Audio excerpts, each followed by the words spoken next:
As Pride Month got underway at the beginning of June, it's been reported that a scheme to pardon men and women criminalised for homosexual activity in the past will be expanded. It would mean that more people, and particularly veterans of our armed forces, can have convictions expunged. But it's a little more complicated than that, because separately, LGBT veterans are still awaiting the publication of a review by Lord Etherton into their treatment during the years 1967 to 2000, when homosexuality in the military was punished severely. Many LGBT servicemen and women live secret lives, fearful of being discharged, blackmailed, criminalised and driven out of their careers. The report is currently with the government, but so far there's no date being given for publication. To tell me more, it's my pleasure to be joined by Patrick Lister-Todd, a former Lieutenant Commander in the Royal Navy, and former RAF navigator Caroline Page. Patrick, let's hear your story first. Were you punished for being gay in the military? No, not directly. I was one of the lucky ones, in a sense, insofar as I decided to voluntarily resign early. There were reasons for that.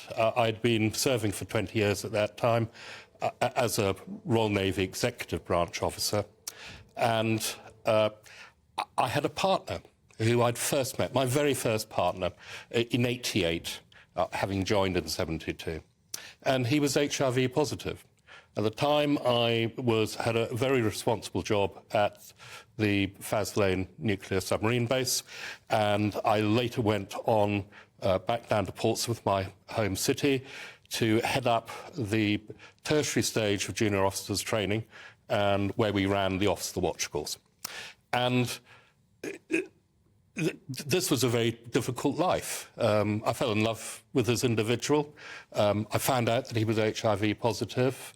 We knew at that time that that meant that one day he would die.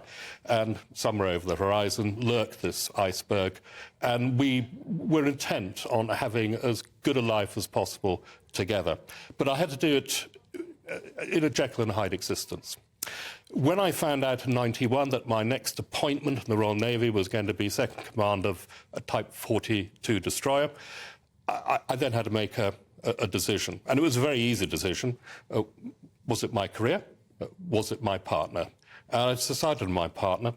And so he died 2 days before my last day, after I'd given a year's notice. In many ways, my story is not important, because all those people, thousands, who lost their careers because they'd been found out at the time that there was a ban on LGBT plus people being serving, they're the ones who our work at the moment, and this report is in particular focused upon, because the way they were treated in some instances was embarrassing by any standard. And Lord Etherton's report... And embarrassing to our civilised society? To anyone, yes. I mean, I've spoken last week with the Chief of the Defence Staff, and who was at what was meant to be the launch of the report at the Imperial War Museum on the main floor, incredible setting. And, of course, it wasn't a launch. It was actually a party for Lord Etherton's team to acknowledge the end of their work. But they'd hoped that it would be launched that day, and it wasn't. So that a lot of veterans there, a lot who had joined voluntarily to serve their country, who'd expected more, and they are feeling very let down at the moment. Caroline, let's hear a part of your story. You joined the Royal Air Force as a man. What was the legal position in the armed forces about changing your sex in those days? Yeah, I'm a transgender woman. When I joined, I was aware of that. So in those days, the society, let alone the military, didn't understand the difference between gender identity and sexual orientation. So I would have been considered as a gay man, and I would have been subject to the same dismissal consequences as gay service people. So it was known as a gay ban because that was the terminology that was in use at the time. Nowadays, it would have been known as an LGBT plus ban. It really didn't discriminate against identity or orientation. But in an extraordinary way, observing from a distance, you somehow took on the system and beat the system. I was very fortunate. I was so lucky. I had to hide who I was for 19 years. And many of our veterans, those that weren't dismissed or given criminal convictions for being gay, still had to do that. They had to put their lives on hold and serve their country and at the same time run the risk of being outed. And so for 19 years I did that.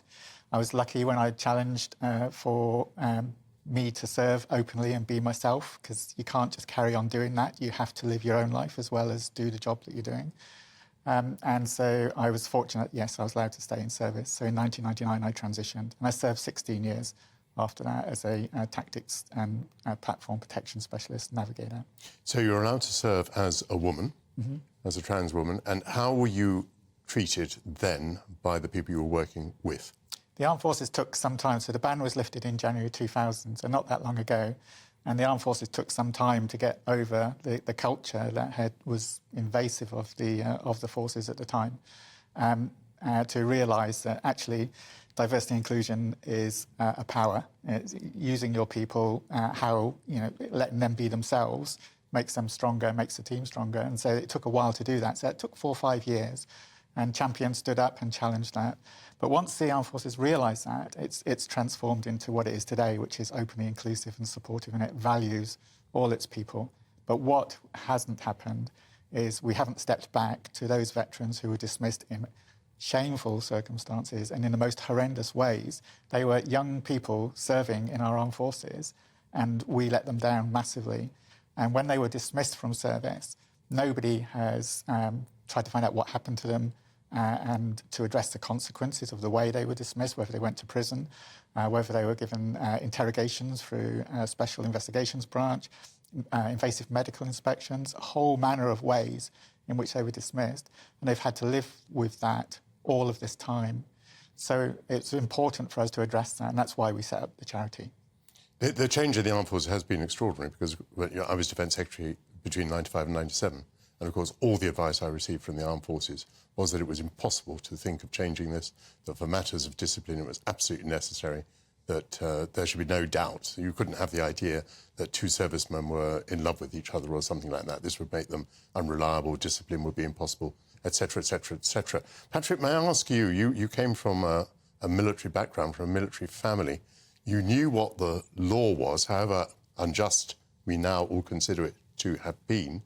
Why did you join an organisation where what you were was illegal? Well, of course, at the age of 17, which is when I first went to Dartmouth, your sexuality is not entirely top of your list. I wanted an adventure. I wanted a profession. And as it turned out, I wanted a calling. And the calling was the sea.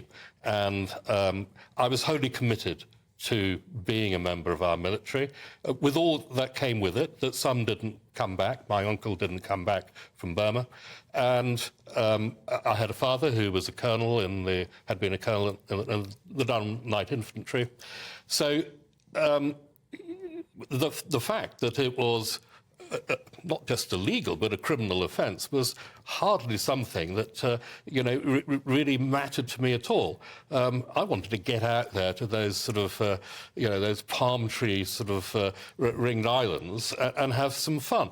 It was a serious side to it. It was only my early years when I suddenly realised, as a sort of growing young man, that I couldn't have my cake and eat it. So I evolved rules which were... if I can put it this way, no gay friends, no partners, certainly no sex with other service personnel. And somewhere over there, after I'd been very careful, then perhaps I could have a life. So I went through my teens and my 20s, my early 30s, without any of the things, without anyone close in my life. So when I did meet someone, he was very important to me. And if I could just sort of preempt another question, yes, I was, as it was then, positively vetted under your, you were my boss as Secretary of State for Defence. And that was very difficult because during the period that you were in that position, I did have my PV come up for its 10-yearly review. And the whole thing was that you have to lie. You're asked a question, And the joke was, I'm not going to repeat the story here, but I was being interviewed by a retired Royal Marine Major, and I told him something, and he'd laughed and said, well done, you know, and then moved on. And I'd actually told him a truth, but he'd misinterpreted what I'd said. It was a nonsense that I knew that I was, I was loyal and patriotic.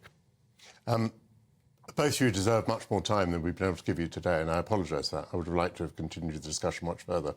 But thank you both for coming on, and good luck in the near term with getting the Etherton report published. So thank you very much to Patrick Lister-Todd and Caroline Page.